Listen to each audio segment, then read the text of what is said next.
Komuna e Kërçovës do të paguajë rreth 6 milion denar borxhe të shkollave të mesme të qytetit ndaj ndërmarrjes publike komunale. Iniciativa e këshilltarit komunal nga radhët e BDI-s Ili Rushani është konkretizuar me kërkesën zyrtare të shkollave të mesme, e cila është qyrtuar në Këshillin Komunal të Kërçovës. Ishte propozim im nga mbledhja e kaluar, por nuk ishëm domethënë një pasqyrë të pastër financiare sa i përket borxhit, se një pjesë e borxhit rezultonte që të jetë i vjetruar. Në bazë të kësaj, shkollat Mirko Miljeski dhe Dritat, dy gjimnazet, kanë parashtruar kërkesë deri te ne te Këshilli i Komunës dhe kryetari i Komunës, me të cilën borxhi i Dritës që ka ndaj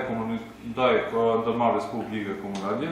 është 3.430.326 denar,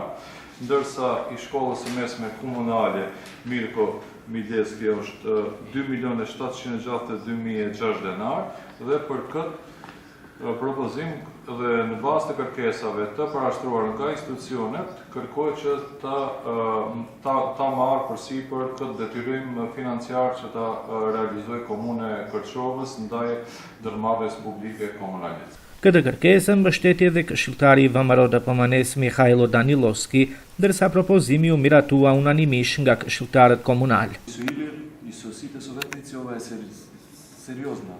odluka i mislim дека поддршката е неминовна за